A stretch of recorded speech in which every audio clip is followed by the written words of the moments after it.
In 2016, a big part of the internet went dark. Twitter, Netflix, Reddit, gone for hours. The weapon used was not a supercomputer. It was hundreds of thousands of home devices, cameras, and routers, devices exactly like the one you have at home. To understand how the internet went dark for several hours, and nobody could do a thing about it, you first have to understand the two devices it all runs through, the modem and the router. Start with the modem.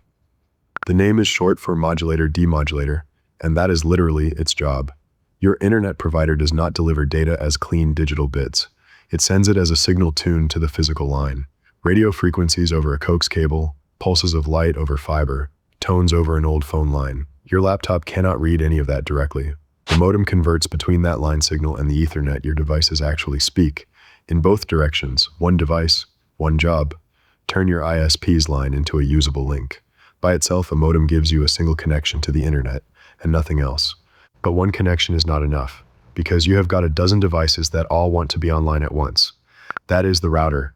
Its WAN port, the wide area network side, plugs into the modem and receives one public IP address from your ISP, the single address the rest of the internet sees you as. From there, it does 4 distinct jobs. It builds your local network and assigns every device its own private address inside it, using DHCP. It lets all of those devices share that one public IP by rewriting addresses on the way in and out, which is NAT. It broadcasts the Wi-Fi, and it runs a stateful firewall that, by default, drops connections from the internet that nobody inside asked for. Routing itself just means forwarding each packet toward the right destination. So the modem is the door to the internet, and the router is the hallway, the rooms, and the doorman inside the house. Now, most people do not actually own 2 boxes. Your ISP probably handed you one unit that does both jobs, a modem and a router in a single case, usually called a gateway. It is convenient, one thing to plug in. The trade-off is control. You cannot replace the modem half or the router half on its own. You usually get a stripped-down settings page, and if that box fails, both jobs fail with it. It is still 2 devices. They are just sharing a shell. Here is the thing nobody tells you. That router is a standalone computer. It runs its own operating system, usually Linux, 24 hours a day, wired straight to the public internet.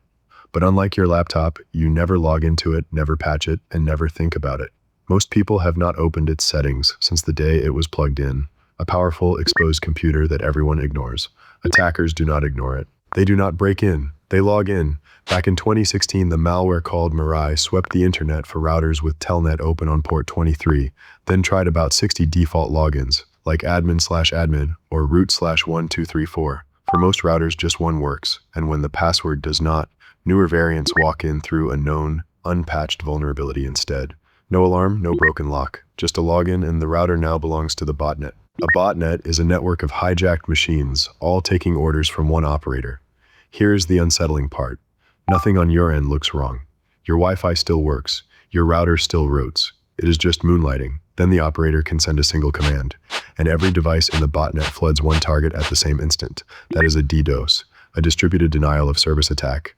Distributed is the load-bearing word. The traffic comes from hundreds of thousands of different addresses at once, so the victim cannot just block one attacker. These attacks have pushed past 100 gigabits per second. In 2016, one Mirai botnet aimed at Dyn, a company that ran DNS for much of the internet, and by taking down Dyn, it dragged Twitter, Netflix, and Reddit down with it.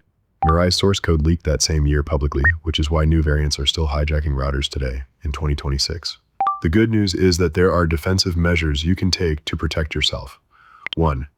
Change the default admin password. That one step alone stops most of Mirai. 2. Turn on automatic firmware updates so known vulnerabilities get patched. 3. Disable remote administration, Telnet, and UPnP unless you actually need them.